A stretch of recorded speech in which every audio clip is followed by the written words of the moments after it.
Okay, so what we want to talk about today is female hormone issues, imbalances, and pretty much how to correct them. Because majority of the time, you know, hormonal imbalances can be the true root cause to why you struggle with obviously PMS, irregular cycles, heavy periods, and all those other issues, but even weight struggles and even like sugar cravings and things like that. And what's unfortunate is that many, conventional programs are not only focused on um, weight. I mean, they're not only focused on weight. They're not focused on how well you're actually, your hormone balance is and all those things. So what we want to talk about is what are the things that you can do to improve your hormone balance and just kind of everything how it works, in conjunction with obviously everything that we're doing, throughout the process.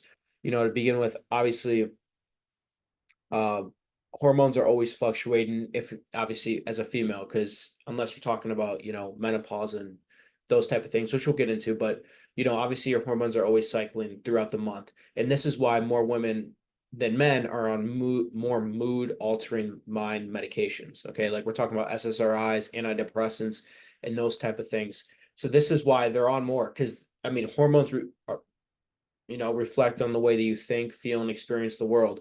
And obviously, women know this because there's, cycling so aggressively for menstruation, which we'll actually get into here too.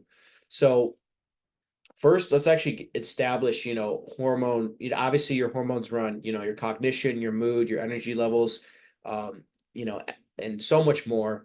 But even ability to burn fat, build muscle. And when we talk about hormones, we're mainly talking about reproductive hormones, also known as sex hormones.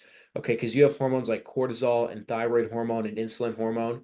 But what we're mainly talking about is sex hormones. So these are hormones like FSH, which is follicular stimulating hormone, LH, okay, luteinizing hormone, testosterone, estrogen, progesterone. Okay.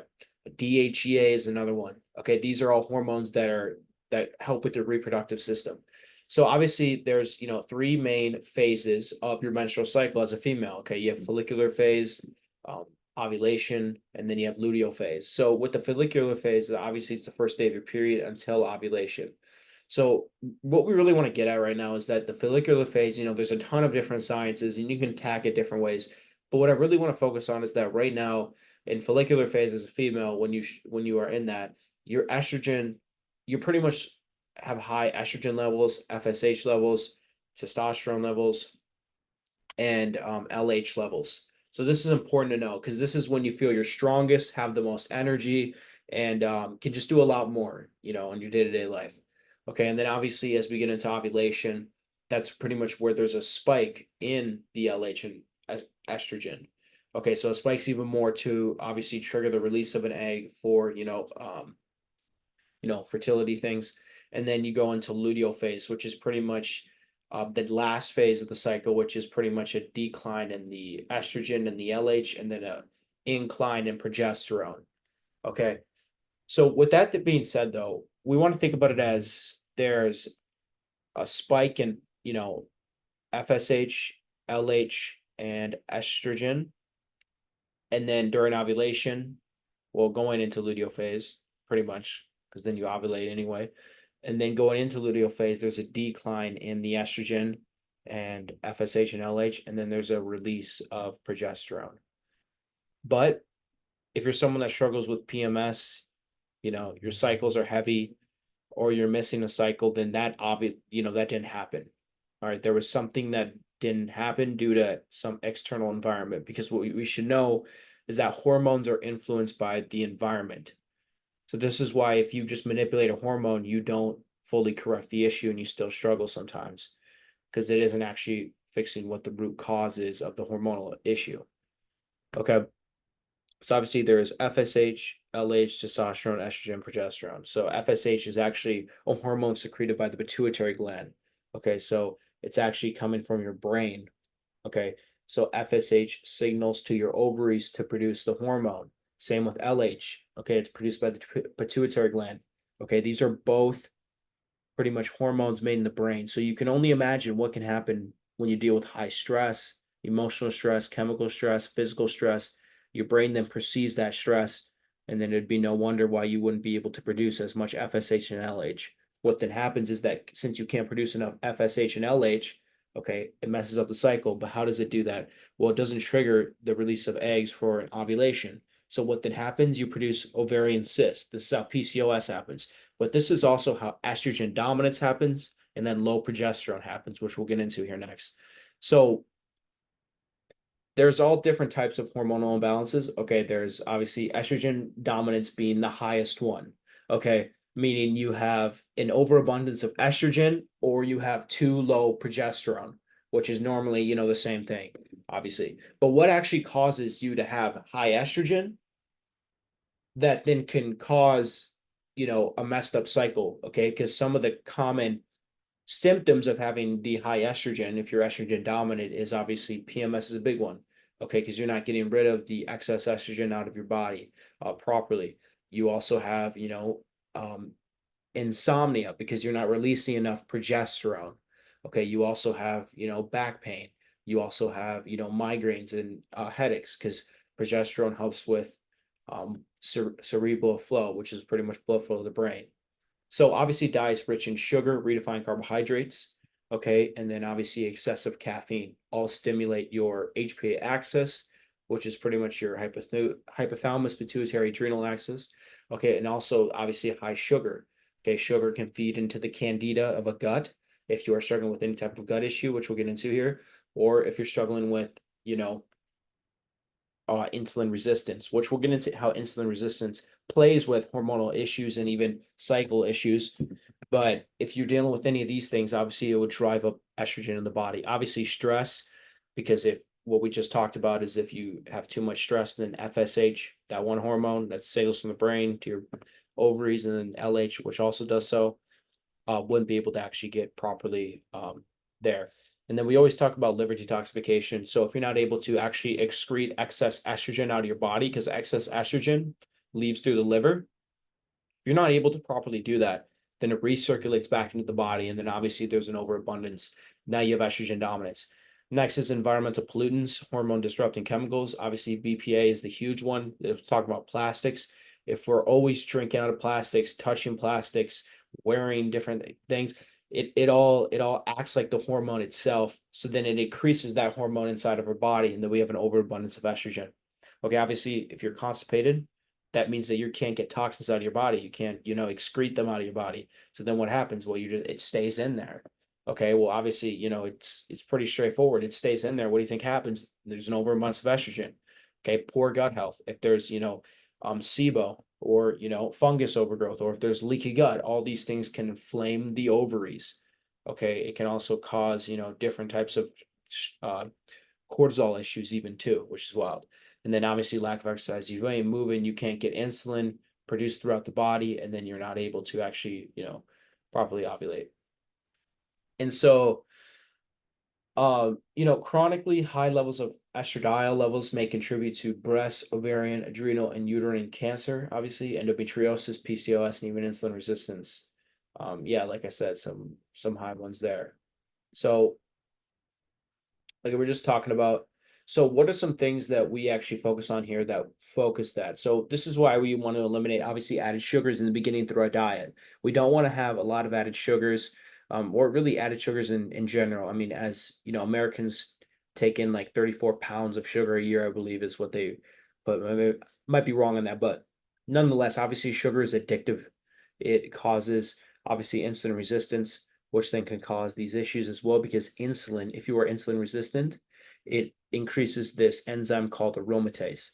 So any hormone that's getting made to go to your testosterone or to your androgens, because you want testosterone as a female still, it gets converted into estrogen. Okay.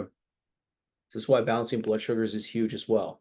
Okay. And then obviously getting rid of caffeine for just a period of time to help lower that stress and get into parasympathetic state, which goes obviously into stress.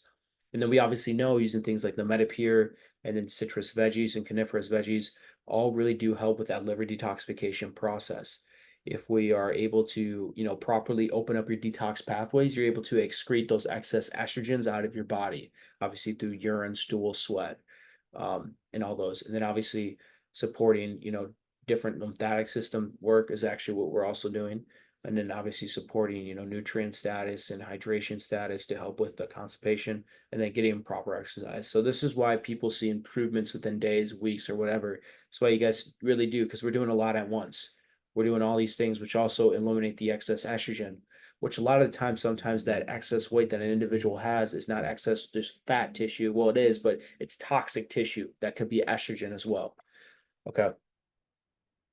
So when we talk about menopause, though, I want to get into it here real quick because I have some people that are in menopause. Obviously, their ovaries are pretty much shut down, and usually, it's 51 years old, but it can, perimenopause typically begins between 4 and 10 years. So prior to that all got messed up. So it's normal if perimenopause starts at 42.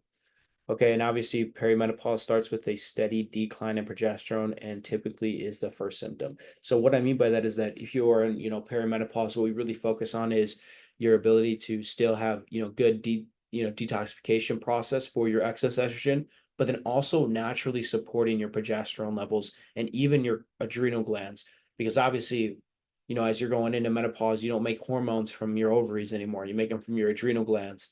So by supporting your adrenals and supporting natural progesterone production, you can mitigate through those symptoms that you struggle with perimenopause, and then even menopause.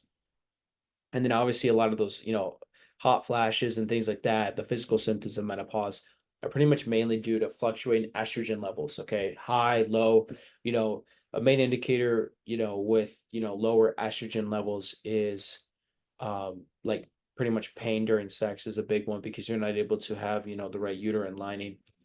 So that's really what the big one is actually. But then obviously many women struggle with high estrogen. So they struggle with, feeling bloated, watery. So those are kind of the things too. So yeah, we're just getting back to just so I think a big thing though is that the liver, the gut, and insulin levels are all big things that can contribute to balance of or can contribute to high levels of estrogen, but then also those things that you can focus on to support your estrogen levels. Okay. So we obviously do all that there. All right. Let's talk about low levels of progesterone because many women, I think every single woman, I've been at coaching and I've helped a lot of women, like hundreds, is low progesterone is a big one. I mean, it is really the root cause to many of the hormonal issues they struggle with daily. Okay, that and cortisol issues, but low progesterone essentially is like obviously, if you're struggling with, severe PMS, the heavy periods, even the absent periods, that's all a sign that your body isn't making progesterone hormone. And obviously that can cause PCOS. But what are some of the things that can cause low progesterone? Well, obviously, if you have hypothyroidism, that can cause um, you'd have low levels of progesterone if you don't have enough cholesterol, because cholesterol is actually the building blocks of your sex hormones. So if you don't have enough cholesterol, that will impede progesterone production. If you just start in perimenopause and you're just naturally starting to have that decline, obviously that makes sense. High stress, there's something called progesterone steal. Your body then doesn't want to produce hormones. It doesn't want to be reproductive. It wants to be resourceful. It wants to be in a safe place. So it takes from progesterone. You're dealing with eating disorders if you're not getting even adequate nutrients in. I see this a lot, low progesterone coming from, chronic low calorie dieting. Um, so that can cause, low progesterone because your body then increases your stress hormone, which then will impede on that progesterone steal, like we just talked about. Obviously the same thing with excessive exercise. If we're continuing to keep go, we obviously have high stress as well, which then the high stress, progesterone steal, and then obviously high estrogen. Okay.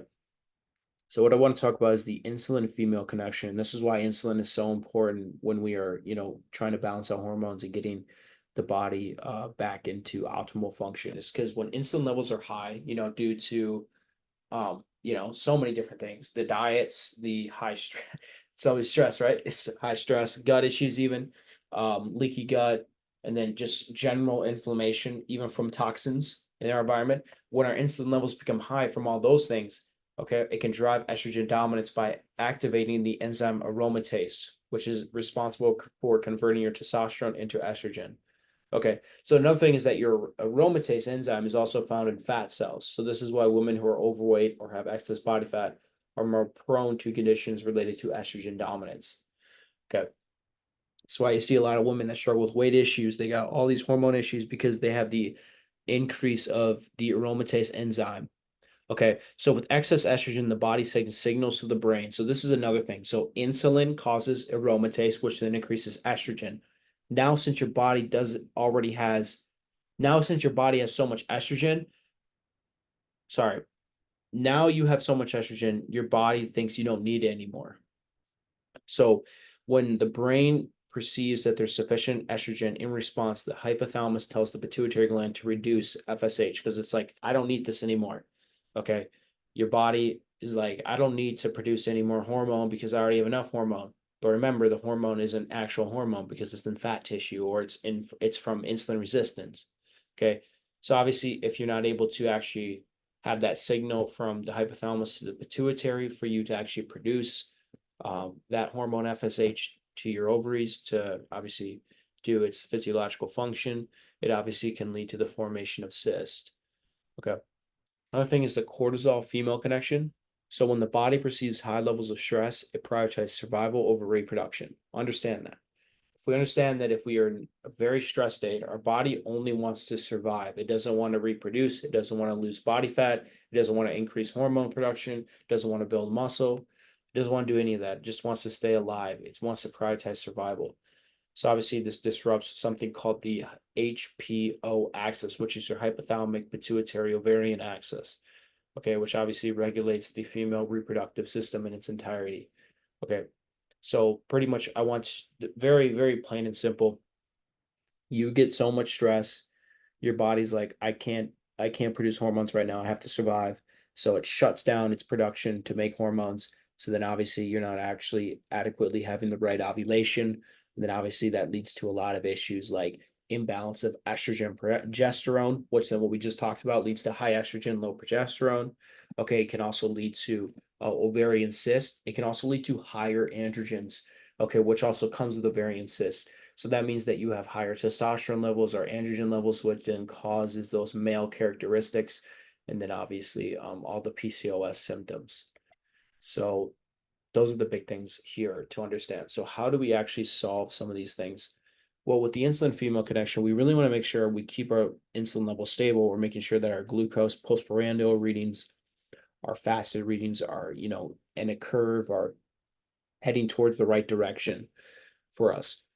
There are many root causes to insulin resistance, glycemic index, toxins are a big one actually, which never gets talked about. Obviously, if you have excess, weight, sometimes that can lead to high insulin, but, majority of times I do see with high insulin, it's just from, you know, the way individuals like to eat. They just eat a meal that's just full of carbohydrates, which is good because it could be good carbohydrates, but they don't have any protein or fat to balance that insulin or that blood sugar spike that you receive through eating that carb. Because remember, all carbohydrates get converted into your body as glucose sugar. Okay, some of those carbohydrates are, well, we're talking about net carbs, which is just a whole different topic. But you have, obviously net carbs, which are the carbs that are minus the fiber because you don't actually, you know, fiber is produced in the gut. So when you eat fiber, you pretty much produce short chain fatty acid. It gets fermented, so that doesn't really count. So you don't really digest fiber like the same as you do normal glucose sugars or carbs. So yeah, we'll get into that. But next is obviously cortisol. We use adaptogenic herbs. We use different teas. We obviously want to get into parasympathetic state for a period of time for us to really focus on, really getting on that fight or flight. Because obviously everyone is living in fight or flight. It's 2024. So that's kind of how we do some of that. And then I think the biggest one that we should all focus on is that the main causes of female hormonal imbalances are obviously poor liver detox pathways, and then obviously poor gut health, and then stress. Those are the big three. Okay. The liver, the gut, and stress. So if we can balance all those things, we can inevitably improve hormonal balance. Okay. So what I want to do is I want to share my screen to another presentation that I have here. And it's more so going through some of the specific supplements that we can use, well, that you do use, kind of going more in depth.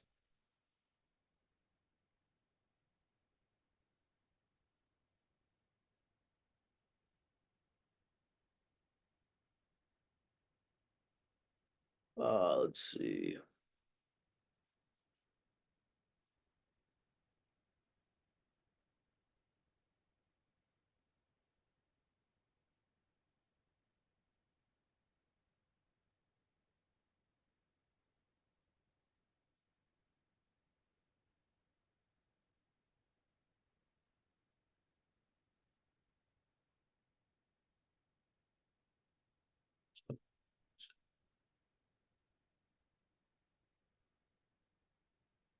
Actually, let's just do that. That's gonna be better. Okay.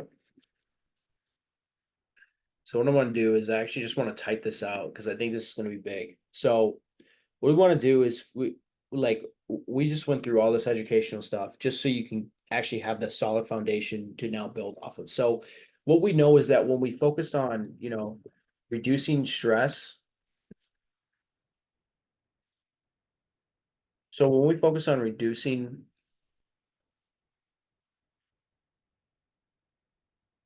stress would be the first thing, and then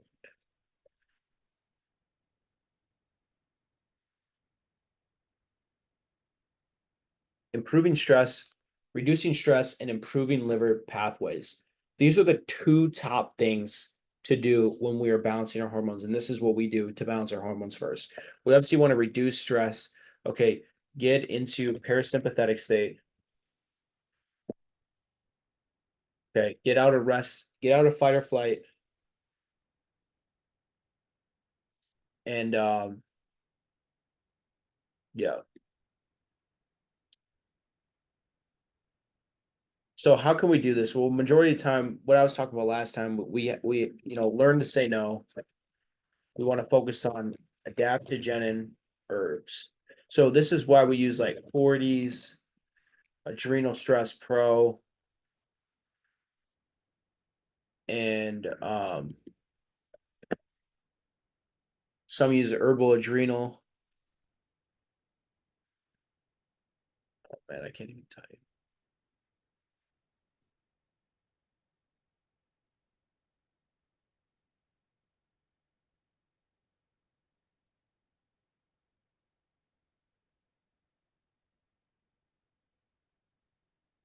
Okay, so we want to learn how to say no.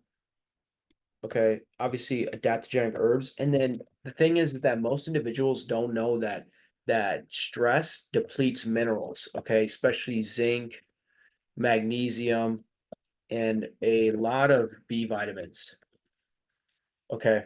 So that's why we're so like some of the medical foods that we're using, like the Metapure, Optipure, and then some of the other stuff is filled with tons of these minerals that all get depleted during stress. And by, adaptogens help you adapt to stress, get cortisol under control. And then having the minerals in helps the depletion of having those minerals that got depleted during stress. So those are the big things that we focus on, obviously reducing inflammation is a big way that we lower stress because inflammation is stress too. Okay, well, stress brings inflammation. Okay, truthfully, but reducing inflammation by anti-inflammatory diet. Okay, high by the way we use it. When I say anti-inflammatory diet, it sounds pretty basic, but the way that you're eating all the oils, the different fish, and even the nuts and seeds, they all have different contents of fats, and those fats carry polyunsaturated fats, monounsaturated fats. Okay, and then some saturated fat, but that's more so red meat. But anyway, trying to get at is that these contain specific omega-3 and omega-6 fatty acids, which, are imbalanced usually through the SAD diet or just through normal eating patterns that aren't, nutritional. So by supporting, the, omega-6 to omega-3 ratio through the oils, the nuts, the seeds, the fatty, the wild caught fish, all those things, that helps lower inflammation, which then will lower systemic stress onto your body. Okay. So that's a big thing too, improving liver detoxification pathways. So how we like to do this is obviously the Metapure or OptiPure, okay, or UltraClear. These are the big ones because we want to support your body's ability to upregulate toxins out of your system and then excrete them, conjugate them. Okay, another is, I spelled this wrong earlier. There's veggies. So when we're eating like coniferous veggies, it's it contains different flavonoids in them that help with that process of removing the excess toxins out of your liver. So by doing that, it improves obviously hormonal balance. It improves your ability to get rid of any of that excess estrogen that you may have. Okay. So those are the big ones. Another one is also using things that are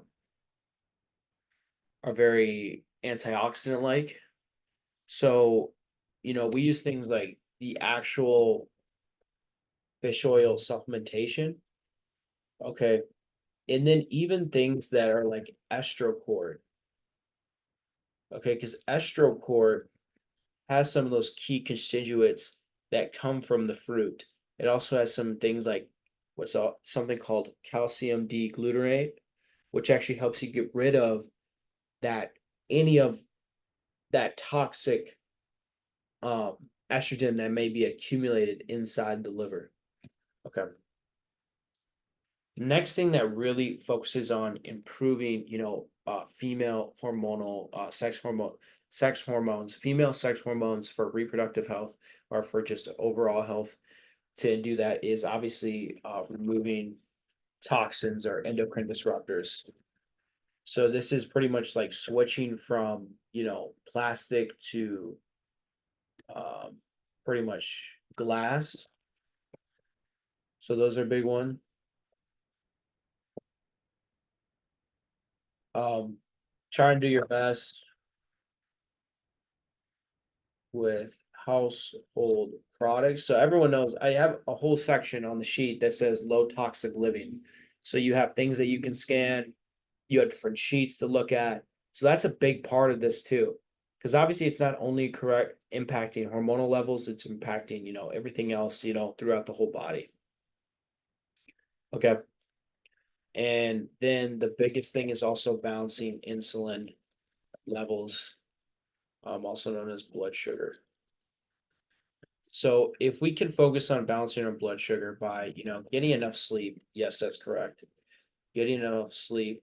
So there's been studies that showed if you don't get like after just one night of 6 hours of sleep, you increase your insulin levels already like by 80%, which is wild. But get enough sleep to improve insulin levels. Okay.